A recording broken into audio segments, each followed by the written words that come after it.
Welcome back to the channel. Don't forget to like, comment, and subscribe if you're into chilling tales from the unknown.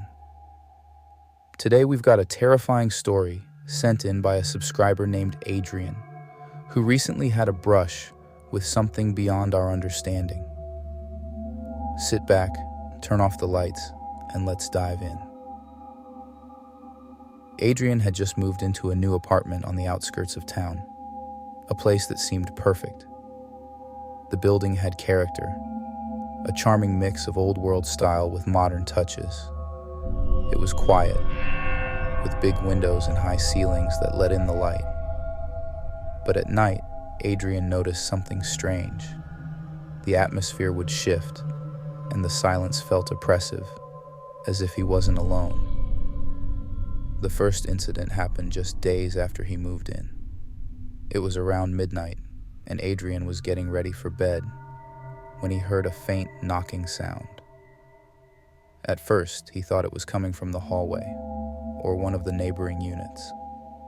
But as he listened more closely, he realized it was coming from the wall above his bed. The knocking was slow, deliberate, and sent a chill down his spine. Knock, knock, knock. He brushed it off, thinking it was just an old building making strange noises. The knocking didn't go away. In fact, it grew louder, more insistent every night. Adrian began waking up at the same time each night, at 3 a.m., feeling like someone was watching him. The worst part? He couldn't shake the feeling that something was trying to communicate with him. Then, one evening, as he was brushing his teeth, he noticed the bathroom mirror was fogged up. That didn't make sense. He hadn't even used the shower. But there it was, condensation clouding the mirror. And in the fog, a message was scrawled, as if traced by an invisible hand. "Help me." His heart skipped a beat. He wiped the mirror clean, but the eerie feeling didn't leave. From that night on, the whispers started. They would begin faintly, a soft murmur in the dead of night. Adrian could barely make out the words, but the tone was pleading. Sometimes it sounded like it was right outside his bedroom door, and he would wake up in a cold sweat, too terrified to check.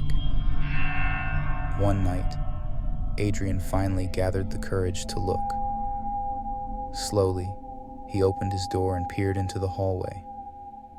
It was empty. But just as he was about to close the door, he felt a chill sweep over him, colder than anything he'd felt before. And that's when he saw her, a faint, shadowy figure at the end of the hall watching him.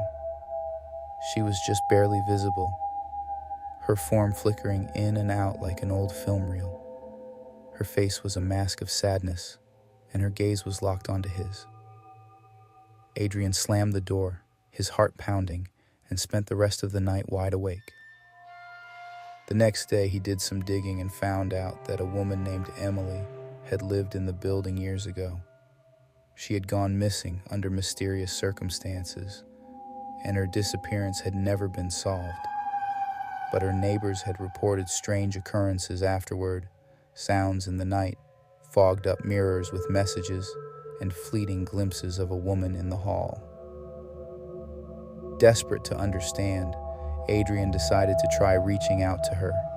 He set up a small candle in his living room, sat down, and whispered, "Emily, if you're here, if you need help, show me." For a long moment, there was nothing, just silence. But then the temperature in the room dropped, and the candle flame flickered wildly, like it was caught in a breeze that wasn't there. Adrian shivered as he felt a presence settle around him, and then, just faintly, he heard a whisper, "Help me." The next morning, Adrian called a medium, hoping they could help guide Emily's spirit to the other side. But the medium refused to come, saying the energy in the apartment was too dark, too heavy. They advised Adrian to leave, warning that he could become bound to the spirit if he stayed too long. But Adrian felt a strange pull to stay, like she needed him to help her move on. The breaking point came a few nights later. Adrian woke up to find his bedroom door wide open. He clearly remembered locking it before bed. As he approached the door to close it, he heard a soft voice from the hallway, whispering his name. That was it. He grabbed his essentials, left the apartment that night, and didn't look back.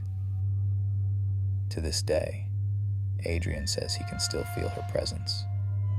Sometimes in the quiet of the night, he hears faint whispers, as if she's still reaching out, still searching for help that he was never able to give.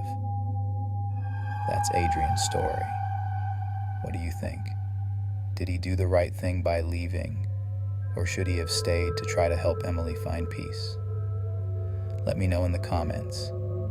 And as always, if you have your own ghost story to share, send it our way.